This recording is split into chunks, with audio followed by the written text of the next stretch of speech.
বানের পানিতে ভাসছে সিলেট ও সুনামগঞ্জ। পানিবন্দী ২০ লাখ মানুষ। কুড়িগ্রামের তিস্তায় নৌকাডুবি, শিশুর মরদেহ উদ্ধার, নিখোঁজ ৭ জন।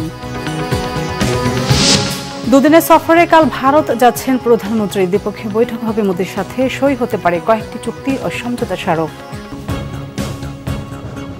দেখছিলেন বিআরবি কেবল সংবাদ শিরোনাম, এবার বিস্তারিত। বন্যার পানিতে ভাসছে সিলেট ও সুনামগঞ্জ। পরিস্থিতি আরও অবনতির আশঙ্কা। পানিবন্দী ২০ লাখ মানুষ। নিরাপদ আশ্রয়ের খোঁজে দুর্গতরা। এদিকে কুড়িগ্রামের ১৬টি নদ নদীর পানি বৃদ্ধি অব্যাহত থাকায় ২ উপজেলায় শতাধিক পরিবারের মানুষ পানিবন্দী। সিলেটে ২৪ ঘন্টায় ১১০ মিলিমিটার বৃষ্টি হয়েছে। উজানের পাহাড়ি ঢল কম হওয়ায় সুরমা নদীর পানি কমলেও স্থিতিশীল রয়েছে কুশিয়ারা নদীর পানি। ফলে নতুন করে প্লাবিত হয়নি কোনো এলাকা। কিছু কিছু এলাকায় ডুবে যাওয়া বাড়িঘর থেকে পানি নামতে শুরু করেছে। নগরীর বিভিন্ন জায়গায় জমে থাকা পানিও কিছুটা কমেছে। হাওরের পানি নামতে না পারায় গ্রামীণ সড়ক ও উপজেলা সদরের সড়কগুলোতে যোগাযোগ ব্যবস্থা স্বাভাবিক হয়নি। এদিকে সুনামগঞ্জে উজানের ঢলে সৃষ্ট বন্যার কিছুটা উন্নতি হলেও দুর্ভোগে পানিবন্দী লাখো মানুষ। পানি উন্নয়ন বোর্ড জানায়, জেলার প্রধান নদী সুরমার পানি বিপদসীমার ২৬ সেন্টিমিটার, ছাতকে ১২৯ সেন্টিমিটার এবং দিরাই পয়েন্টে ৩২ সেন্টিমিটার উপর দিয়ে বইছে। দুর্গতদের জন্য জেলায় ৫৪১টি আশ্রয়কেন্দ্রে খোলা হয়েছে। বন্যার পানিতে তলিয়ে গেছে গ্রামীণ রাস্তাঘাট। অন্যদিকে টানা বৃষ্টি আর উজানের ঢলে কুড়িগ্রামের ১৬টি নদ নদীর পানি বন্দী অব্যাহত রয়েছে। ফলে এসব নদীর তীরবর্তী নিচু অঞ্চল পানিতে তলিয়ে গেছে। ভুরুঙ্গমারী ও নাগেশ্বরী উপজেলার কয়েকটি এলাকায় শতাধিক পরিবার পানিবন্দী। এদিকে কুড়িগ্রামের উলিপুরে তিস্তা নদীতে ২৬ জন যাত্রী নিয়ে নৌকাডুবির ঘটনায় এক শিশুর মরদেহ উদ্ধার করেছে ফায়ার সার্ভিসের ডুবুরি দল। এখনও নিখোঁজ রয়েছে ৭ জন। উদ্ধার কাজ চলছে। উপজেলার সাদুয়া দামারহাট এলাকায় বুধবার সন্ধ্যা ৭:৩০টার দিকে এই দুর্ঘটনা ঘটে। তিস্তার ওপারে রংপুরের পীরগাছায় আলীবাবা থিম পার্ক এলাকায় ঈদ পরবর্তী দাওয়াত খেতে যাচ্ছিলেন নৌকার যাত্রীরা। Ulipur fire service station incharge Mohammad Abbas Uddin জানান, নৌকাডুবির ঘটনা শোনার পর তারা সেখানে ছুটে যান। ২৬ জন যাত্রীর মধ্যে ১৮ জনকে জীবিত উদ্ধার করা হয়েছে। পরে নিখোঁজ ৮ জনের মধ্যে উদ্ধার করা হয় আয়েশা নামে ২ বছরের এক শিশুর মরদেহ। তিস্তায় প্রবল স্রোতের কারণে উদ্ধার কাজ ব্যাহত হচ্ছে। ভারতের প্রধানমন্ত্রী নরেন্দ্র মোদীর আমন্ত্রণে আগামীকাল নয়াদিল্লি যাচ্ছেন প্রধানমন্ত্রী শেখ হাসিনা। শুক্রবার বেলা ২টা বাংলাদেশ বিমানের একটি বিশেষ ফ্লাইটে ঢাকা ছাড়বেন তিনি। শনিবার প্রধানমন্ত্রী শেখ হাসিনাকে নয়াদিল্লিতে রাষ্ট্রপতি ভবনে আনুষ্ঠানিক সংবর্ধনা দেওয়া হবে। প্রধানমন্ত্রীর কার্যালয়ে প্রেস উইং এক প্রেস বিজ্ঞপ্তিতে জানিয়েছে, হায়দ্রাবাদ হাউসে ভারতের প্রধানমন্ত্রীর সাথে একান্ত বৈঠক হবে প্রধানমন্ত্রী শেখ হাসিনার। দুই দেশের মধ্যে বেশ কয়েকটি চুক্তি ও সমঝোতা স্মারক সই হতে পারে। এছাড়াও বাংলাদেশের প্রধানমন্ত্রীর সম্মানে রাষ্ট্রীয় মধ্যাহ্নভোজের আয়োজন করেছে।